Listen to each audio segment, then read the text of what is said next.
बिली नाम का एक गरीब बेघर था जिसे 2 वक्त का खाना भी मुश्किल से मिलता था। वो सड़क किनारे हाथ में कप लिए लोगों से भीख मांगता था। वो हर रोज बस इतने पैसे चाहता था कि उसे सड़क पर भूखा ना सोना पड़े।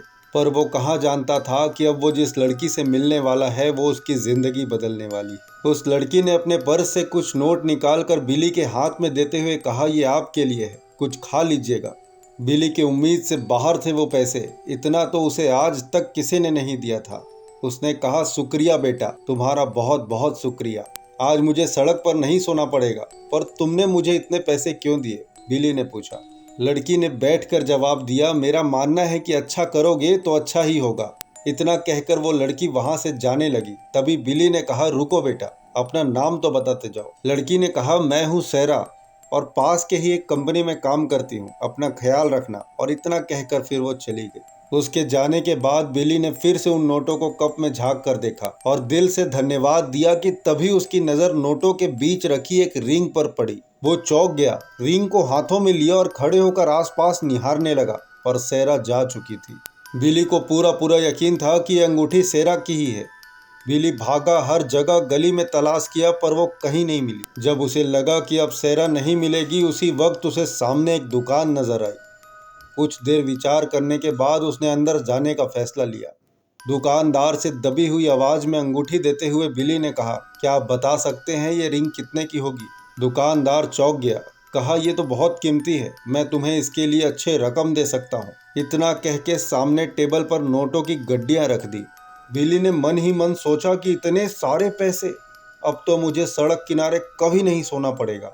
फिर अचानक उसे सैरा द्वारा कही गई वो बात याद आई, मेरा मानना है कि अच्छा करोगे तो अच्छा ही होगा।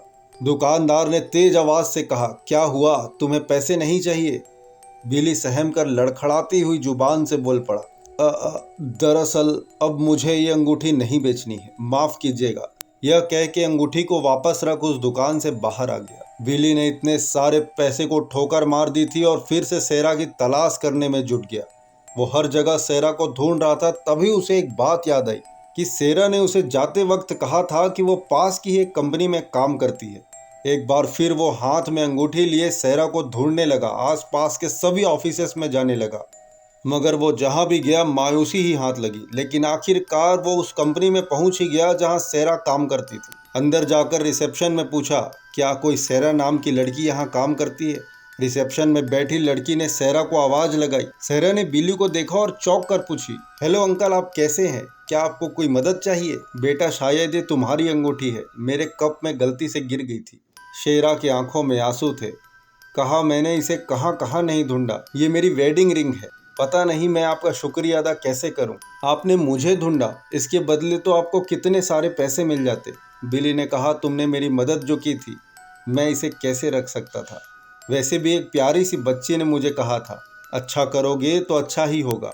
आंखों में आंसू लिए सैरा ने दिल से धन्यवाद किया और फिर बिली वहां से चला गया। पास बैठी रिसेप्शनिस्ट ने तुरंत ही सैरा से कहा, ऐसे इंसान दुनिया में बहुत कम मिलते हैं। तुम सोशल मीडिया में एक कैंपेन क्यों नहीं चलाती? लोग ये कहानी सुनेंगे तो उनकी मदद जरूर करेंगे। सैरा को भी ये आइडिया पसंद आया। बस फिर क्या था, सैरा ने बिली की मदद करने के लिए GoFundMe पेज बनाने का फैसला कर लिया। उसने अंगूठी लौटाने की सारी कहानी उसमें लिख डाली और ये कहानी इतनी तेजी से वायरल हुई कि जिससे वो खुद ही हैरान रह गई। पूरी दुनिया से लोग बिली की मदद के लिए आगे आने लगे और चंद दिनों में ही देखते डोनेशन के जरिए लाखों रुपए इकट्ठे हो गए। फिर कुछ दिनों बाद वो बिली से उसी जगह पर मिलने गई। बिली सैरा को देखकर खुश हो गया। सैरा ने पैसों से भरा बैग बिली के हाथों में देते हुए कहा, अंकल, मैं आपके लिए एक तोहफा लाई हूँ। बिली ने जब बैग खोला तो आंखें फटी की फटी रह गई। इतने सारे पैसे क्या मेरे लिए हैं? पर मुझे कुछ समझ नहीं आ रहा, ये सब क्या हो रहा है बेटा? सैरा ने बिली को डोनेशन पेज की सारी बातें बताई। सैरा ने कहा, अब आपको कभी भी सड़क पर भूखे पेट नहीं सोना पड़ेगा। बिली की आंखों में आंसू थे। वो बस इतना कह सका, ईश्वर तुम्हारा भला करे बेटा। और उस बैग के अंदर एक छोटी सी चिट्ठी थी जिसमें लिखा था, अच्छा करोगे तो अच्छा ही होगा। दोस्तों, आपको ये कहानी सुनकर कैसा लगा कमेंट बॉक्स में ज़रूर बताइएगा। जय हिंद, जय भारत।